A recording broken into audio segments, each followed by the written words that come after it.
Hello, lovely people. Welcome to my September reading wrap up. Dooby dooby dooby dooby dooby dooby dooby dooby dooby doo.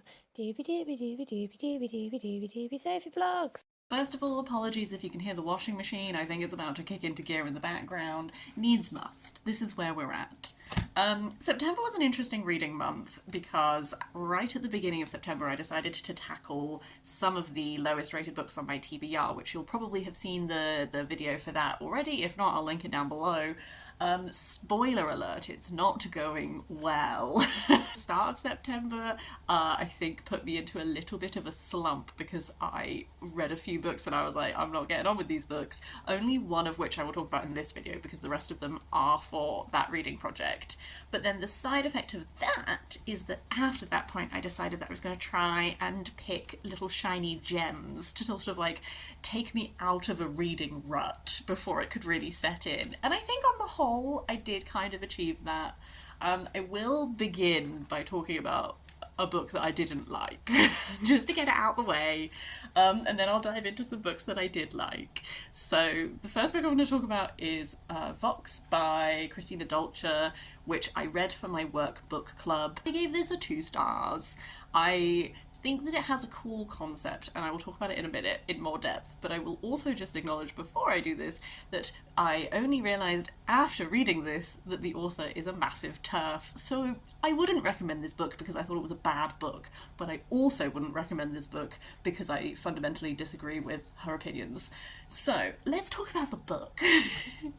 Vox is the setup, the way it was sold to me. What intrigued my little book group was that it is a world in which, in America, politics, the people in power, they've set this limit on women's speech. So women wear these little armband ticker things, and they can only say 100 words per day. And if they say any more than that, then they get electrocuted. And the more that they break that, the worse that that punishment is. And so we follow, I've already forgotten everyone's names, I'm so sorry. We follow this woman, and she used to be a very big, I'm going to say neuroscientist, I don't know if that's correct, but stuff to do with people's brains. And she is now not allowed to have a career. She has 3 sons and 1 very young daughter, and so there's a lot of horror at the start that results from the fact that how do you explain to this child why she is not allowed to speak too much and all that kind of thing, and I thought that was really effective. One thing I feel about this book is that the way that it is marketed is solidly as like a dystopian with this concept at the very heart, and even like the blurb of the book is exactly 100 words long. Like, it's very much like that is how it's marketed, but what this book actually is not really a dystopian. It kind of throws that out the window fairly early on, and it becomes more almost like a thriller. I don't know how to classify it, but it goes a bit off-piste, and I think that what I was frustrated by reading this is that the concept is interesting, but everything that makes that concept unique is so swiftly abandoned, and I found that deeply irritating.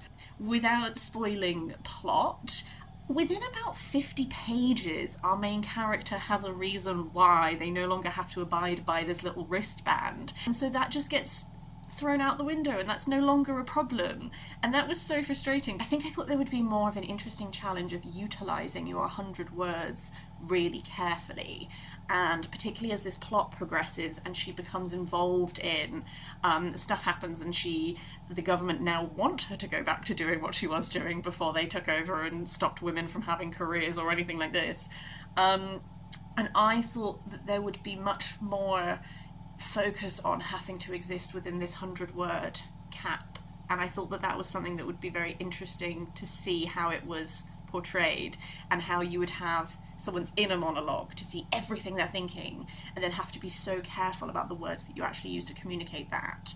But as I said, like 50 pages, that's gone, goodbye. This also is just one of those plots where when you try and describe this plot, there is just nonsense that just happens for no reason, out of context. There is a moment involving having to perform trepanation upon a chimpanzee, and I still, for the life of me, don't understand what the point of it was. There is, like, why, like, they shouldn't be sat here. I reread the entire last half of the book to try and figure out why they did that. It was unnecessary. It was just to put more tension in. It was, and that's how I feel about this book. I feel this is one of those books where it's so slow for the first, like, half, and then it just kicks off, but in a way where you're like, why is this happening? Why are there, like, you've already made a serum. Why are you now drilling holes in a chimpanzee? What is that for? So I found this book really frustrating. And I'm going to stop talking about it there because it was pants and I don't really want to spend any more time on it. Moving on to some books that I liked a lot more. There's quite a lot of non-fiction in this one, actually. I'll start off with Super Infinite by Katherine Rundell, which is the transformations of John Donne. This is a non-fiction that is looking at John Donne, who is an Elizabethan poet. He was also became, is it like Dean of St Paul's Cathedral, and this is a biography of the man and all of his different transformations of self, and I found it super fascinating. Katherine Rundell writes with such like energy, and her fascination with this figure is like super infectious. Like, as you read this, she is so excited about him and his writings and his life and the way that he radically reinvented himself and all of this kind of stuff, and it comes across so strongly that I found that absolutely brilliant. I think maybe a downside of that is occasionally this lent quite hard into Katherine Rundell interpreting his poems and then using her interpretations of his poems to make statements about him as a person. And I think there's always a bit of a danger of that when you are interpreting what is a medium that can have so many interpretations and using that to make like factual statements about what a person was like or thought or did and all that kind of stuff. Another downside, I would say as well, is that this is so heavily focused on Donne and on his writing and on his expressions and all that kind of thing, that sometimes, like, the other people in his life, I almost wish I had more on. Like, his wife is kind of focused on in regards to, like, their marriage, but then she just vanishes from the plot. And it's a bit like that with some other people. Like, I wish he's such the star of this that occasionally I wish that those supporting characters I also understood a bit more. However, I imagine that the challenge of that comes from source material and all of this kind of stuff. Like, she talks a lot about how when his friends passed away, he would burn their correspondence because that's just what you did. So there is a challenge, particularly when you're working within like the Elizabethan age, to find these sources and all of that kind of stuff. Those are just like two things that when I finished this and I was reflecting, I was like, I thoroughly enjoyed the reading experience of this. It made me like feel a bit fizzy from time to time because I was just like so taken with the way that she wrote it and all that kind of stuff. So I did really, really enjoy this, and I have a few people that I'm going to lend it out to. Another book that I found really exciting is is Writings from Ancient Egypt, translated by Toby Wilkinson. This is a selection of writings from ancient Egypt. When I was in university in my third year, I did a module that was Middle Egyptian hieroglyphs. So I learned some hieroglyphs from the Middle Egyptian period, and it was all about we did a lot of offering formulas, we did a lot of stuff like that, and it's been a really long time and I don't really remember them very well. Please do not take me for a scholar because I am not.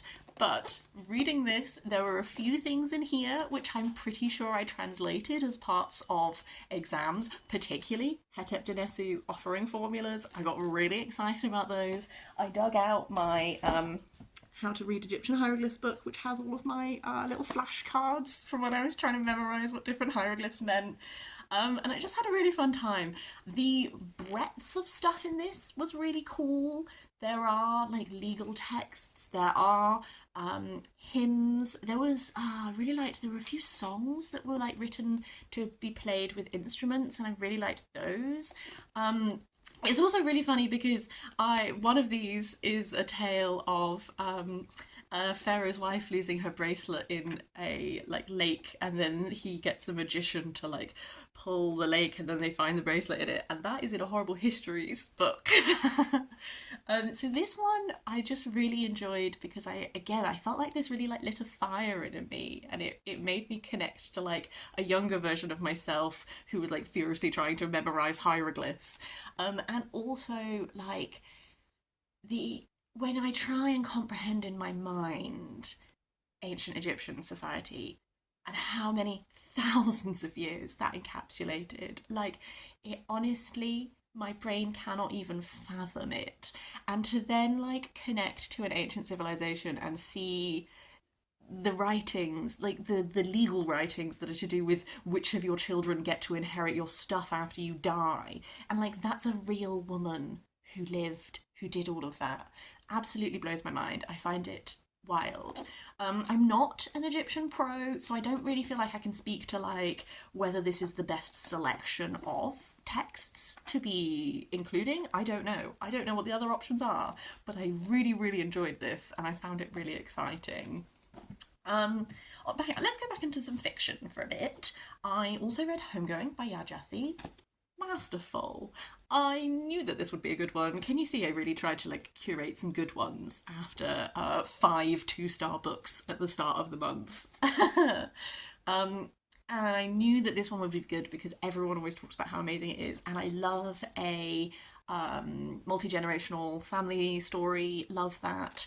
We start with these two sisters. One of them becomes the wife of a European slave trader, and one of them is enslaved. And then each chapter is from the perspective of descendants, and you go down to contemporary times. I just found this so deeply absorbing. I think the thing about like each chapter having a different person is that sort of I think I felt most connected to the people towards the very beginning of this. They were the ones that I felt like most rooted in.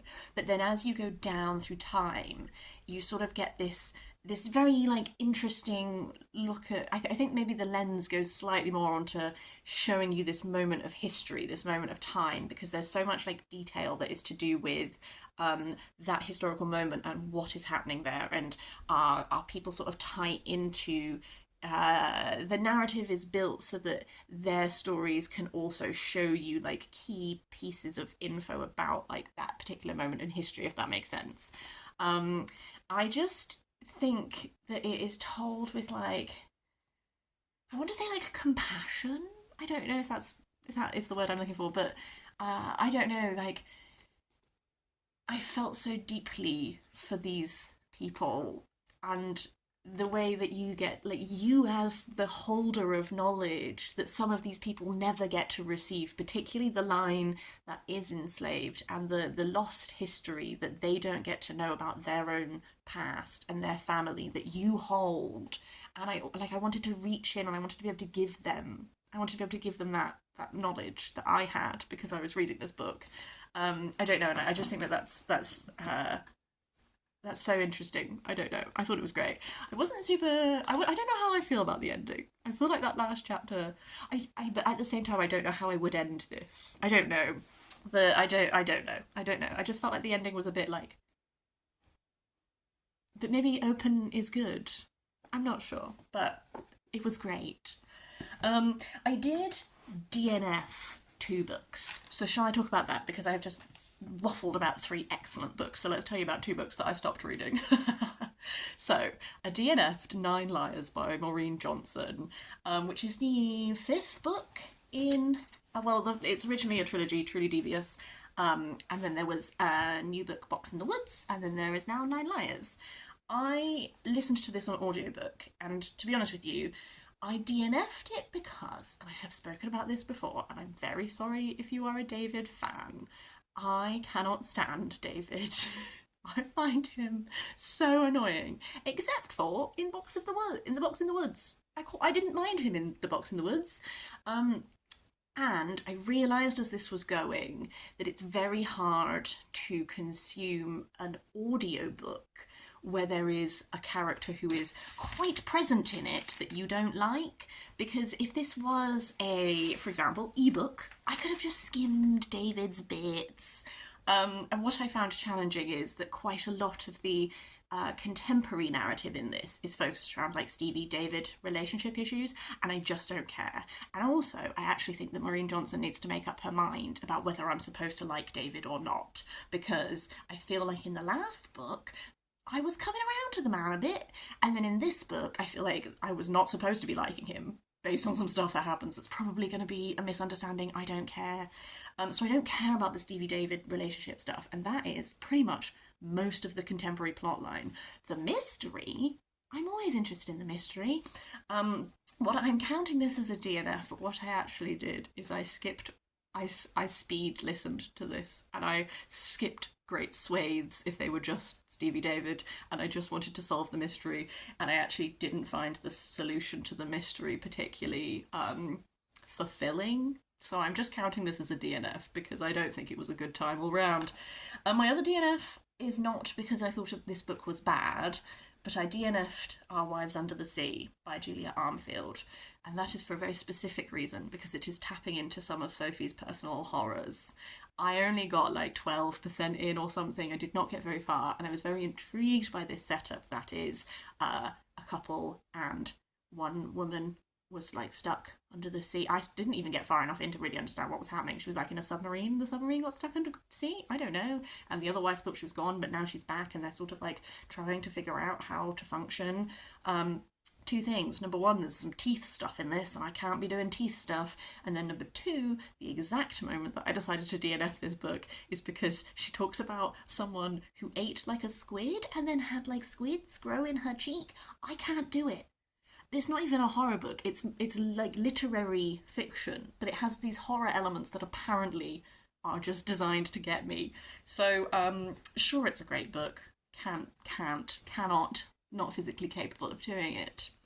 Okay, I've only got 3 more books to talk about. Let's go. Let's do a non-fiction fiction sandwich. So, The Feather Thief, The Natural History Heist of the Century by Kirk Wallace Johnson.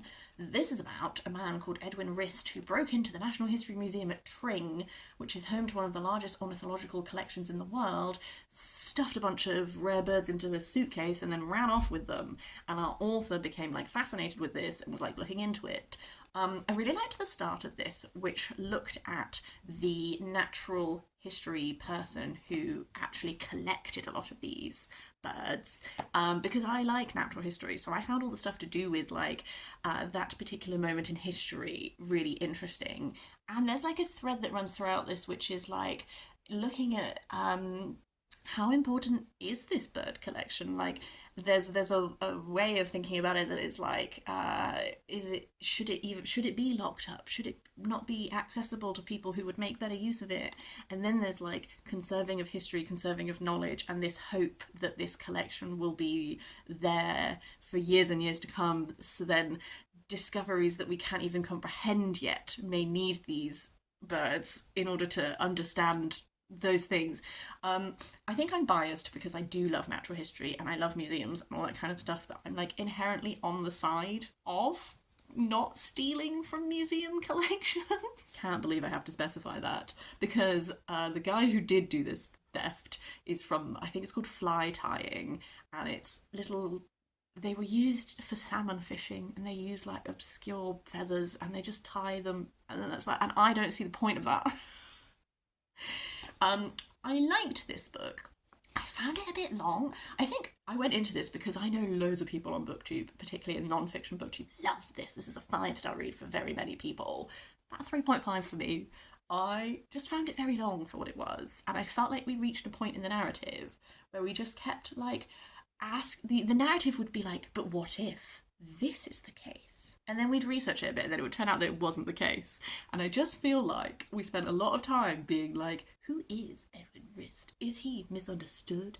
Like, blah, blah, blah. Could this be happening? And all the time it was like, no, he's a dickhead, and he did a crime, and he's unrepentant for it.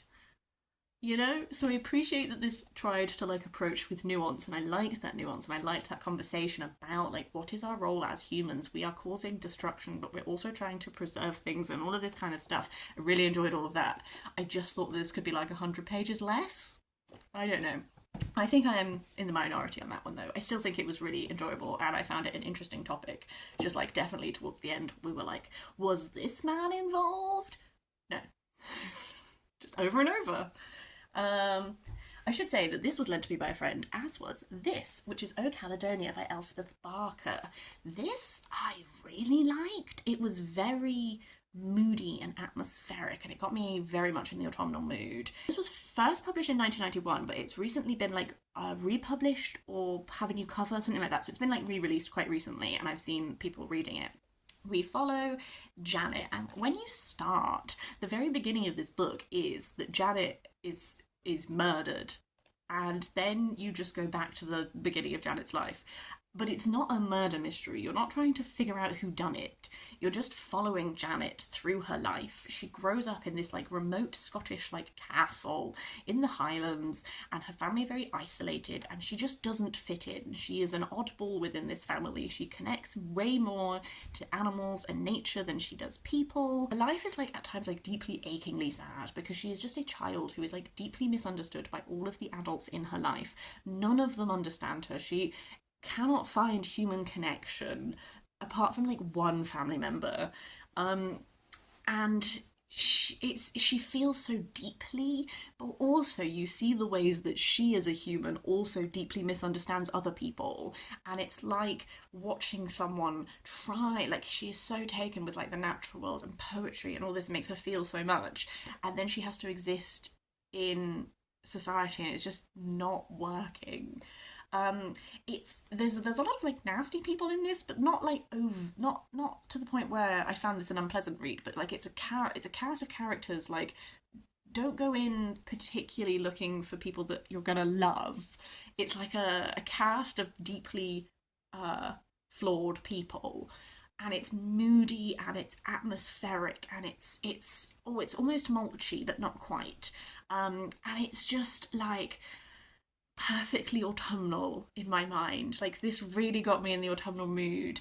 It's kind of like faux gothic, I should also say, because there is also humor in this. Like there's like a wry sort of self-awareness, like, and all that kind of stuff. I don't know, that blending of like the dark but with self-aware humor to it. I just really enjoyed this. I found it very capturing. I think it's one that I will think about. So I really did appreciate having both of these lent to me.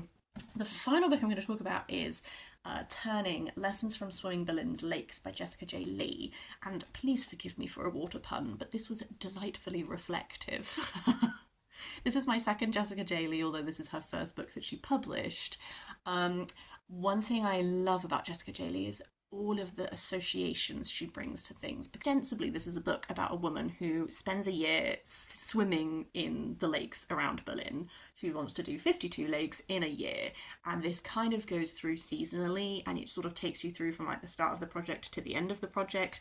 But while doing that, we are just skipping around. We are skipping around nature writing. We are skipping around linguistics. We are skipping around history. We're just like picking up shiny little gems and just presenting them to you.